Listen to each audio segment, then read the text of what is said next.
training is going well. Training's always been really good, but I feel like the mental aspect of competing and training is what I need to start like working on and focus on.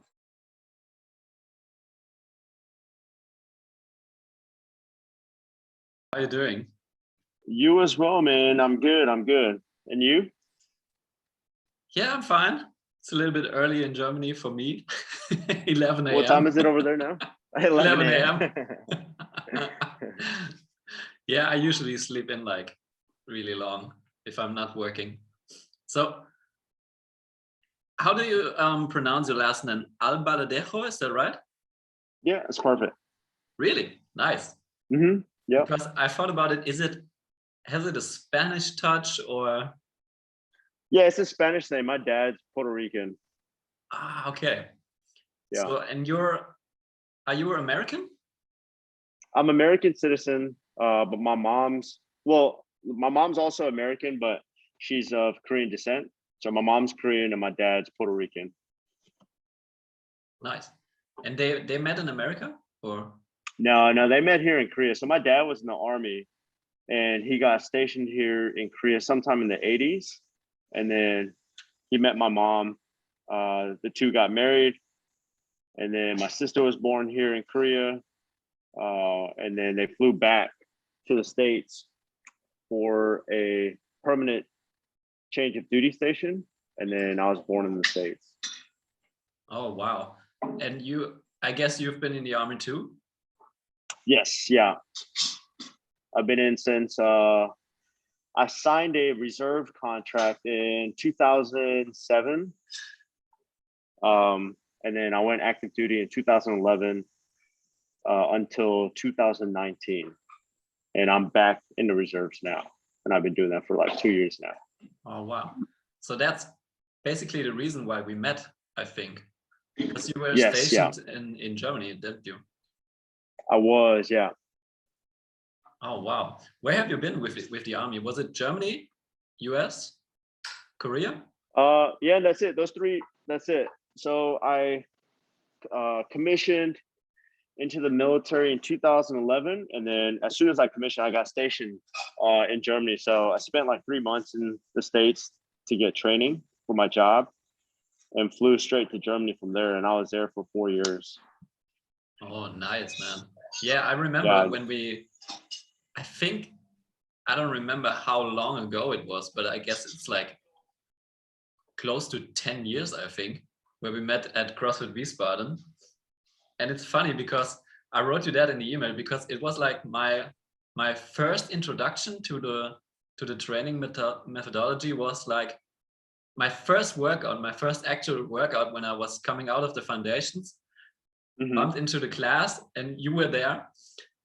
And I remember it vividly. It was like 50 or 100 burpees and then 50 or 100 wall balls. And I was like, and I was like hanging with you on the burpees. And I was a complete newbie. Like I'm going to crush this. I'm going to do the 100 burpees and stay with this Carlos guy who's crushing it. And then I totally died on the wall balls. That was my introduction to you. That was awesome. Interesting. Yeah, I remember. I think Mike did your foundations, right? Or was it Alex? Yeah, I think it was Mike.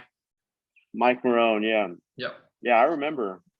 That was the original CrossFit Wiesbaden on the train station in this little I don't know what it was with the heaters on the roof. That was awesome.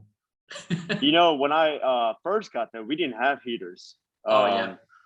But Steven, who is the original owner, like we kept on complaining to him and asking him if he could put heaters in. So he put those in. Man, I remember like during the winter, it'd be frigid cold in there because, you know, there's like almost no insulation. The doors weren't insulated, but it was nice. It's just like a nice little workout space for us to just get after it. Like I really miss that space. Yeah, I think that was some of the best times. It was like it wasn't the start of CrossFit, but in Germany, it was kind of like the start of CrossFit and this original feel like, so we're going to work out everywhere, no matter the conditions, it's gonna be the essence of hard training. Yeah. Yeah, for sure. At the time, I think there was maybe one gym in Frankfurt, one gym in Mainz, and one gym in Wiesbaden. So it was like a Crazy. really, and we all knew each other. We all trained together, a really small community. So have you found the sport through the army, or where was your introduction to it? I did. So when I was in college, the U.S. Army has a program called the CTLT, and you, while you're in college as a cadet, you go to an active duty unit and you shadow a second lieutenant around to kind of experience what it's like to be a lieutenant in the active duty army. So I was there for like 2 weeks in an infantry unit, and the lieutenant there would go to the gym during lunch every day and do this thing called CrossFit. And I tagged along, and my first introduction to CrossFit was GI Jane, which is 100 burpee pull-ups per time. So that was in the middle of summer in Fort Riley, Kansas, and we were doing that workout outside in like 104-degree heat. So like in the for Celsius, probably like 40 degrees. And I didn't finish it. It took like 50 minutes, and I didn't finish. We had to go back to work. Yeah, and that's how I got introduced to it. And at the time, I really didn't like it because that was, I thought that was it. But then every day we went to the gym during lunch, and we were doing like Olympic lifts, and we were like doing Olympic lifts with gymnastics.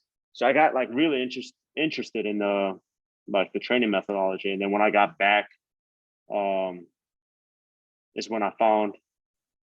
I actually, you know what? I don't think I found an affiliate to join until I went to Germany. So I tried CrossFit for the first time in 2010, and then I was in training, and then I got to Germany in 2011. Found CrossFit Heidelberg, and that's where I first joined. Oh wow. Yeah, cool. How is it to be like in these countries? Like you're now in Korea, aren't you? Mm-hmm. So Yep. and that is like part of your heritage, like with your mom. But how is it Mm-hmm. like being in Germany? Just have you been? Did you have a girlfriend at that time, or were you just like, I'm gonna go there and experience this, and that's how it is? Yeah, that was it. Like I knew I wanted to be stationed somewhere overseas other than the United States. There was military bases available for me to go to in Italy, but I just really wanted to go to Germany, so I requested for it. And yeah, I was just like really excited about it from the start. And to be honest, being in Germany was probably the 4 most important years of my life, because it was like the first time I was away from family. I was in a foreign country, and I was like just really had to be independent and like live by myself. Um, I couldn't ask for like a better place or a better experience in Germany. Like I absolutely loved being in Germany. Really nice. Yeah. So, and what was your why Germany and not Italy? There was no reason in particular. I think I was talking to some of my mentors at the time, and they said they had been stationed in Germany, and they were talking about how beautiful it was, where any city you go to, you can find a castle. Yeah, everyone just had really positive things to say about Germany, so I requested for Germany. Nice. And how is it if you're in the army and stationed at these places? Do you live in the base, or do you have a place in the city, and how does that work? It really depends on like availability. So if the base has housing available for soldiers coming in, you have to live on base, but if the base doesn't have any, you're authorized to live off base. So fortunately, when I came in, they didn't have any rooms available, so I got to live off base, both in Heidelberg, and then when we moved to Wiesbaden, I also lived downtown, like in the heart of Wiesbaden. Cool. So obviously, the army pays for rent. They give you not a stipend, but like what do you call it? They give you a certain amount of money to cover utilities and all the other expenses of living off base. But you know, I wanted to live off base. I didn't want to live on the installation. Why was that? Is that like a catalyst to get into the community faster, or? Yep. You know, just you know, I'm in Germany. I wanted to be 100% immersed in the German community. I really wanted to experience that. So I was like really fortunate with the timing, and the, you know, yeah, I was happy to live off base. Do you speak German a little bit? You know, when I was stationed there, inside the gym, you know, like I can get around because, you know, the movements are mostly in English, and then Yeah. you just have to know certain numbers like, you know, the pounds and 45 pounds, 20 kilos, stuff like that. Yeah. And then restaurant, I can ask for water, just basic Germany. But, you know, like I was kind of spoiled because everywhere I went, both in Heidelberg and in Wiesbaden, everyone spoke English. So like when they saw me struggling speaking German, they would speak English to me Sweet. first. And it's like, Yeah. all right, yeah, just quick trying. Thanks for trying, but I got you. Yeah, that is weird. Like I like that you say that you like in the gym, everything is basically like in English except for the kilos and pounds thing, because that's so weird. I was like last year I was doing like Olympic weightlifting in an Olympic weightlifting solely focused gym in Germany, and then there everything is like they're like really like thinking back in the 90s and 80s, like CrossFit is this evil thing and we're just focusing on the Olympic lifts, and everything there is in German, and you're sitting there and they're like, they're not talking like squats and snatch, and they're like stoßen, reißen, kniebeuge, and you're like and I was like in there and thinking like, what is this? What is a like a hang snatch in German? I was like, what should I do? What is this? So funny. Yeah. I remember there was in Salzheim. I don't know if I'm saying that right. Salzheim, it's like halfway between Frankfurt and Wiesbaden. There was a weightlifting club, and I wanted to get good at weightlifting for CrossFit. So I joined this club, and the coach there was like 80 years old. His name's Peter. We still email back and forth. He doesn't speak English. I don't speak any German, but somehow like we communicate. And I remember being there, and all those guys spoke German, very little English, but you know, we still had a very like close bond. And we still communicated the 2 hours that we were there training, you know, asking, you know, 20 kilo oder was? You know, like, yeah, like rock your shoulders more. Yeah, like we didn't really have to speak a common language. Like the movements in the gym kind of spoke for itself, if that makes any sense. Yeah, so totally. Yeah, it was a really cool experience. Totally. Like it's the same in this weightlifting club in Bielefeld. Like there's this 70-year-old master like only sitting on the bench for 2 hours, not touching the barbell once, and just like, you need to shrug your shoulders at this point a little bit more, and you're like, okay. He just sees things, you know. He doesn't have to do them. Like maybe he is doing the Olympic lifts back in 1930 or something like that. Yeah, so it was fun. Cool. Me and Mike, Martha, Jamie for a little bit, we all went to the same gym, and this guy Peter, he used to coach all of us. Sharon also, who came after. I don't think you got to meet Sharon.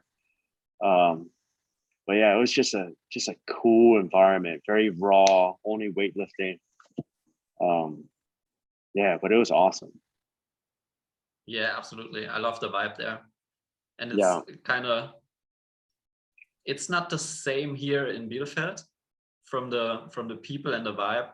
But I guess it has a lot to do with like there being so much Americans there, and the sport is originally from America, and it's another vibe for sure. Mm. And I want to ask you next, when did you found out that you're actually pretty good at this, and when did you start competing then? I wasn't sure if I was good at it, but there was I was at CrossFit Heidelberg at the time. And Gregor and Johan used to own the gym. They were co-owners. And I remember there was an event that was coming up in London. It was called, I think it was Battle of London. And they were doing the qualifier. So we all did it together and we all qualified. So that was like the first competition we went to, which was at, I don't know if it was at the Incept Arena, but it was at some university in London. And I didn't do very well, but it was an eye-opening experience. Like, I had played sports pretty much my whole life. And then in college, I was just focused on graduating and commissioning in the military and didn't really play any team sports. And then coming back to the competition atmosphere kind of gave me like a new sense of purpose.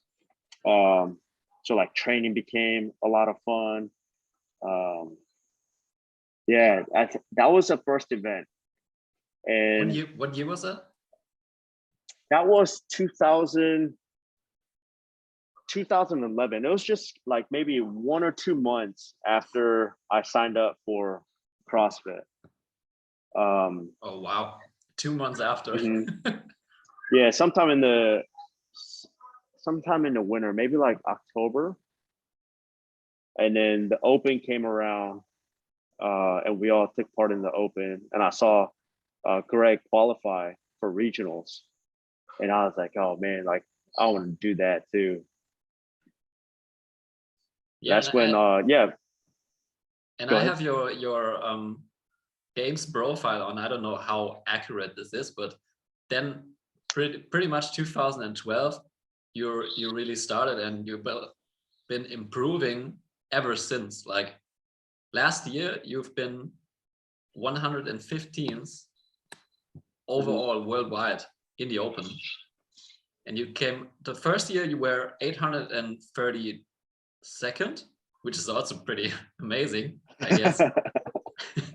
And then you climbed up the ladder, like 300s, 200s, 300s again, and 150, 140, and now 115. Did you do the Open this year? I don't know why it's I did, not yeah. on there.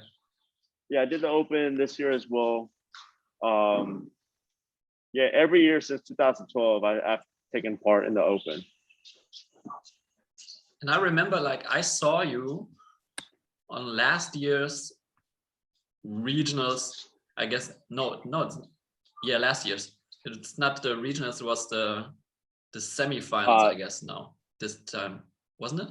Yeah, this year was semifinals. Last year was sanctionals. I don't remember where I saw you. Was it this year? I saw you at the. It's probably this year, yeah. Where was it? In Minnesota for Granite Games. Oh yeah, Granite Games. Mm-hmm. What about these teenage girls? They're destroying everyone. Yeah, they were like, I feel like seeing that on TV, just like you don't understand how, like, it's hard to understand what they were like really feeling, because I mean it got in the 40s in Minnesota as well, but the pace they were holding was just, like Insane.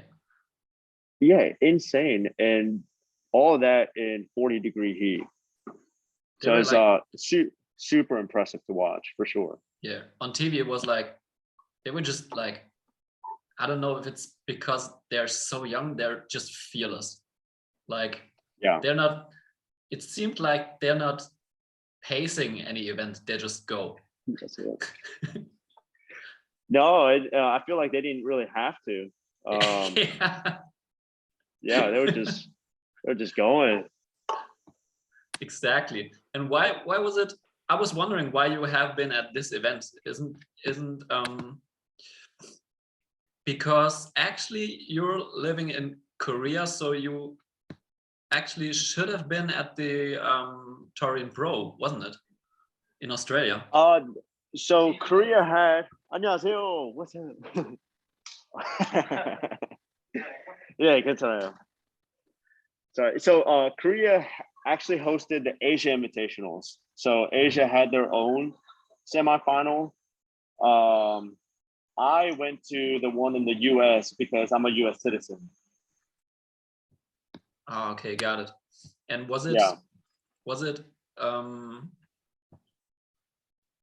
the previous years, was it different? It was until 2018. So 2018, it was done by residents. So it depended on where you were living. And because I was living in Korea, Asia was combined with Australia or the Pacific. And top 10 in Asia, top 30 in Australia went to regionals. Now in 2019, they moved. CrossFit released the control of regionals altogether, and they had sanctionals, and I think they had a total of like 20 something, maybe 30 sanctionals, and those were all done by those are just free-for-alls. But that is when they moved over to the country citizenship. So if you're national champions, each representing country, we get a ticket to the games. And then you can also take part in these various sanctional events. And if you win the event or come in, like let's say the person who won already had a games ticket, you could place second and still get a games ticket. So anyways, if you win the event, you got a games ticket. So there was a various amount of ways to get to the games. And then this year, they kind of met halfway. So CrossFit still ran the open and quarterfinals, and then people who qualified for the semifinals would take part in these events that was organized by private companies. But it was ran very similar to regionals. It's just like all the workouts were very different. Yeah. So 2018. I don't know if any of that makes sense. So yeah. So 2018, you've been first in Korea. Have you been to the games then this year? No, because I was a US citizen. Oh, you know what? 2018 they didn't have national champions yet. Okay, this was 2018? 19 2018. Oh, 2019, because I was a US citizen, I was competing for the US. And okay. Yeah.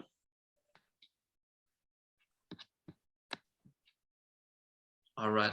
So you've been to if we're in this old format, like the regionals, you've been to the Pacific and 1 year in the Europe region, Atlantic region, Pacific. And you've been progressing, like you're getting better every year. Like I saw it little by little, yeah. Yeah, 2015 it was 31st, then 25th, 23rd, and 13th in 2018. 2019 it doesn't show because that was different. Yeah, it was all canceled. I only got to go to, I think, one event, and then the rest of the sanctional events got canceled because of Corona. Yeah, I guess so. And this year, at this at the oh man, I'm so bad. No, yeah, this year at Granite Games. Granite Games. I think like 23rd. I Yeah, didn't and do I too was hot. bummed because of that, because I saw you like progress, getting better every year, and this 13th place, I thought like, oh yes, maybe this year he's gonna crack the top 10. So I was kind of bummed. How did you feel about that? Did you have higher Yeah, expectations, or was it like, how was that feel? I did have higher expectations, and I was disappointed. But it was, I probably learned the most out of this event, or this like semifinal. This event, like an event at this caliber. This was probably like the hardest hit that I've had. Still, like it's being in quarantine for 2 weeks when I come back. Just a lot of thinking going on, like, what happened.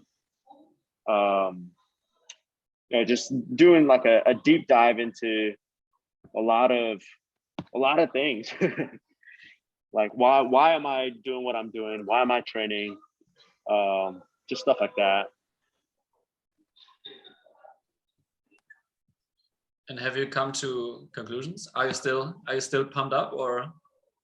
Yeah, no, the goal hasn't changed, like my goal still is to qualify for the games. But this year, I haven't figured out, like I don't have answers to all those questions that I have.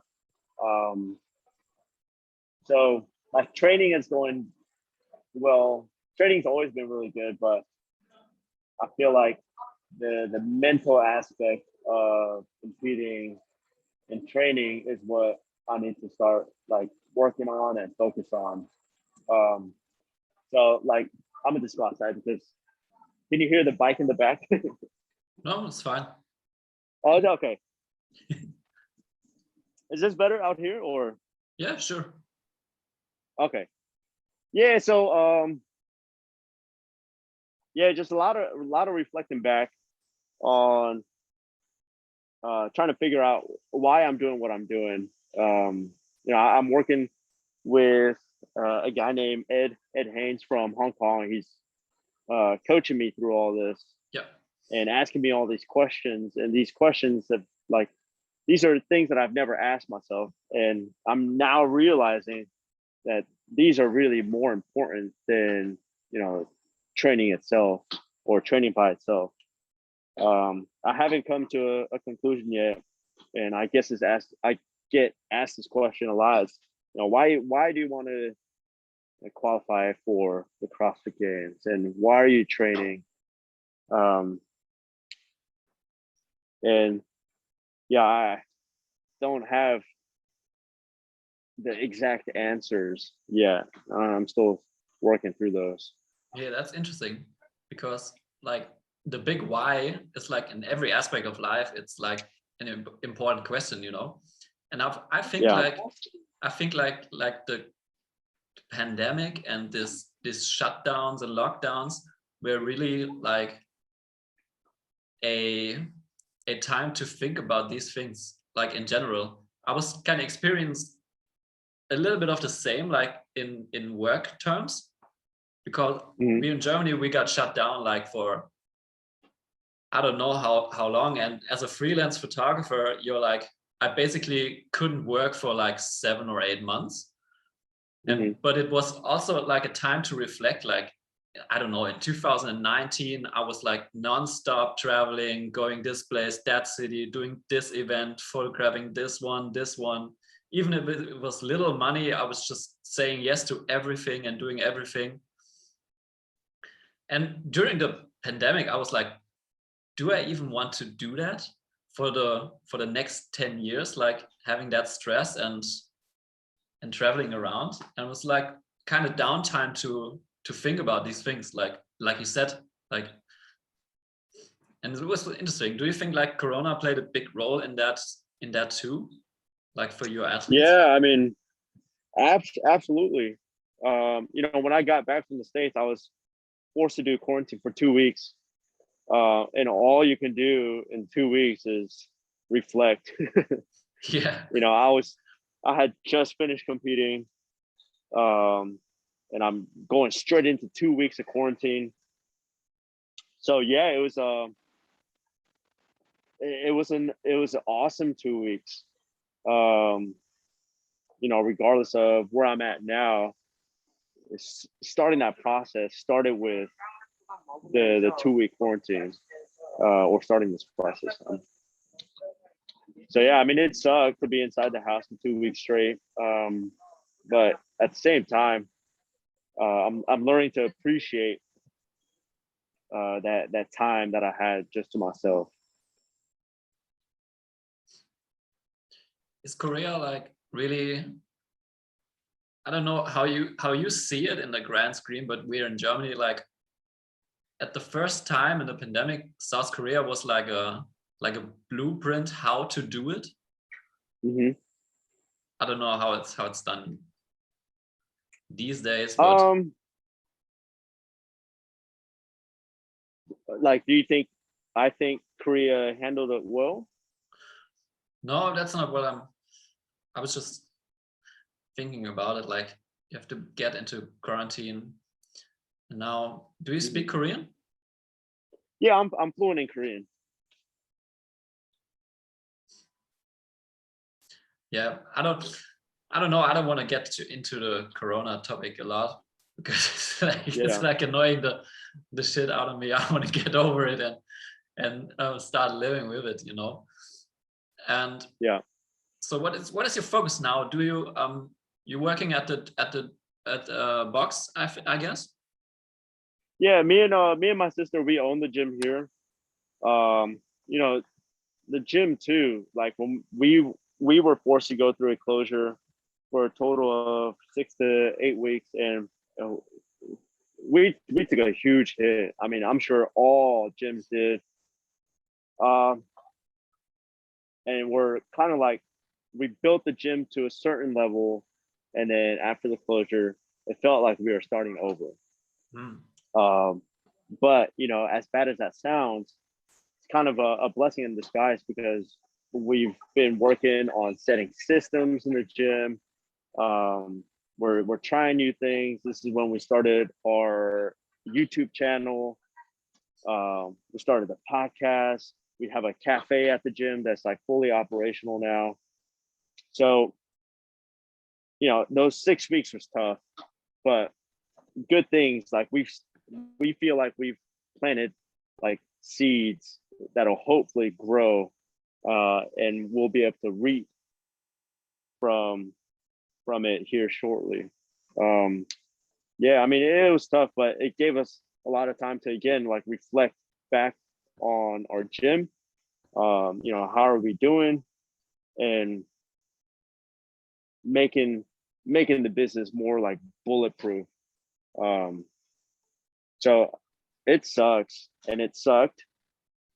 We're still going through it, but at the same time, when all this is over with, I know, like, or I hope we'll come out stronger. You know, the fitness industry, I feel like, will also take, like, it'll blow up, I feel like, because people will understand the importance of, you know, fitness and health after the pandemic. Yeah. Mm-hmm. So yeah, I it think so sucks too. now, but you know, in retrospect, maybe like 5-10 years later, down the road, we'll reflect back and be thankful, you know, for what happened. Hopefully. So what's the current state in South Korea? So we're back to, so level 2.5, we were closed. And at level 3, they were going to close down the entire economy. Like, all businesses had to close after like 5 or something like that.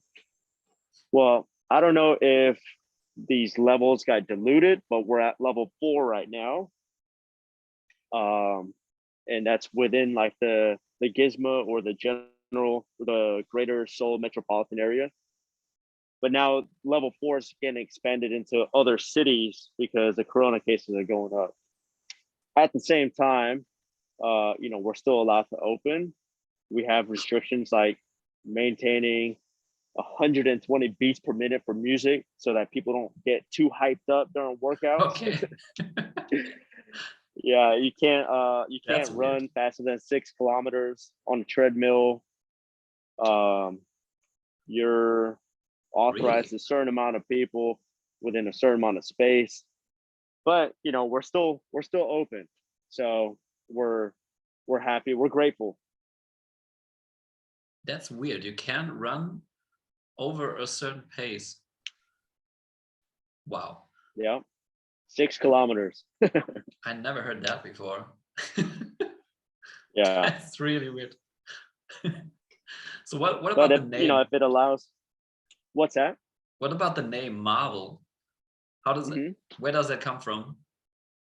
So we actually bought this gym in 2016. So my sister was a head coach at CrossFit Marvel when she first got here. Or she started coaching there in 2014. The gym opened sometime around 2014. She was a head coach, and then he expanded into a second gym, and he didn't. He was thinking about. Long story short, we bought the gym and we moved out to a different space, um, and we really liked the name, so yeah, we just stuck with it. It was already affiliated, so all we had to do was change the affiliation owner. Um, yeah, and we stuck with Marvel just because we felt like it was a really good name. Does it have something to do with the Disney Marvel characters? Yeah, like every every person is there has an ability to be their own superhero. Like um on the outside at work, they we come looking a certain way, but then inside we have this ability to express a level of I guess elite fitness, not really elite fitness, but like I don't know, it's hard to explain. Yeah, Like everyone I has the guess. ability. Yeah, yeah. I know what you mean. Yeah. Which character would you be if you were being a Would Marvel I movie? be? Mm, that's a hard one. I, I like Thor because he's just a really like good-looking guy. He's jacked. He still kind of looks like human. Um, but yeah, I don't know. We go with four. Yeah, I and like Thor. and a dumbbell or a barbell for the hammer. Oh, definitely a barbell. Yeah, 100%. Dumbbell would look similar both.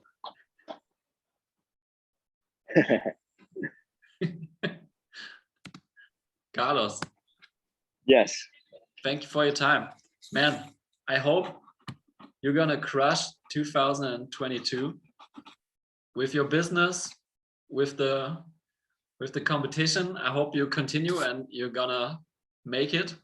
Who was who was like who was um who was getting the tickets to the games from the Granite Games in the men's category? It was Saxon Panchik or Spencer Panchik, Oh yeah. one of the Panchik brothers, Chandler Smith, Colton Mertens. Um,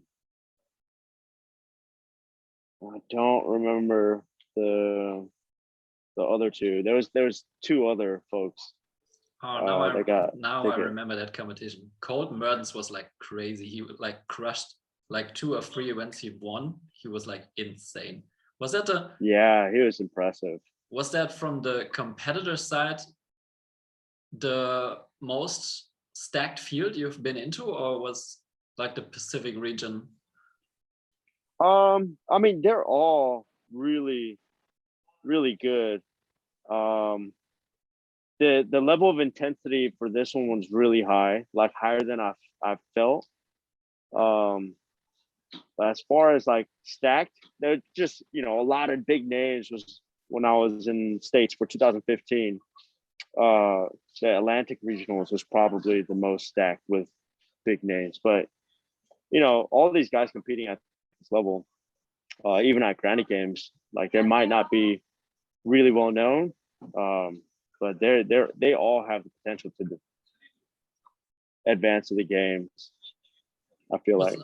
Was there somebody or someone who really impressed you, where you have been like, what the fuck has just happened? Like this Matt O'Brien kid, like this year, or in the competitions you've been to? Yeah, it's hard to just say one person. But I will say I've never seen a 340-pound snatching competition, which this guy Anthony Davis did at the Granite Games. Like that was really cool to see, and he was in my heat. So and I was watching the jumbo screen when he was snatching, and he power snatched 315 because he missed the squat snatch. Like I was like, wow. And then he jumped like 30 pounds to snatch 340 pounds. Like, yeah, that was cool to see. Yeah, I remember that. Like he missed it, and then in the 20 seconds window, he just power snatched it up. Because there wasn't time for a squat. Yeah. I guess. Crazy. How's the atmosphere in that events? Like, do you guys like interact with each other, or is it like single focused on yourself? Everyone's a little bit different. Like some are, you know, very stoic. Some are very like reserved, don't really talk to anybody. Some are really outgoing. Some are relaxed. You could, yeah, it's everyone's different, but it's not like, you know, working out or training at your home gym where you're giving each other high fives. You know, it's like everyone's always game time, even during warm-ups and stuff. Yeah. So tension's pretty high. Tension's high, but you know, everyone's really nice after the workout's over. I guess that's how you have to do it, you know, like being focused during the work, but afterwards, like being chill. Is that different? Yeah. Is that different in other regions? Like I saw for the Torian Pro, there were some YouTubers who did like, they're actually like 2 YouTubers who did like behind the scenes. And I was like, feeling like this is like, if you just drop into a box and everybody's laughing and making fun with each other, like the Australians, like really easygoing stuff, you know, is that different in that region, or is it just my impression? I think there's some truth behind like the Pacific regionals. They're definitely more, I feel like they have a closer community. You know, in the US, it's such a big field. People don't really like see each other at the same exact competitions. I feel like people typically stay within regions for local competitions, and then for the big ones, they come together. But in Australia, like I feel like they know each other a lot better. But you know, it's hard for me to say. I'm not sure, but I think I did feel that as well. Like the people at the Pacific regionals seemed a little bit closer. Cool. Yeah, Carlos, thank you. We're gonna wrap this up. Absolutely, man. We're gonna wrap this up. I think you're gonna teach a class or something now. So thank you again. Yeah, here soon. Thank you again. Thank you, Tim. I hope we're gonna see each other somewhere soon. You know, it's a small world. I wouldn't doubt it. It is. Yeah. Thank you, Carlos. Have fun. All right, Tim. Have a good day.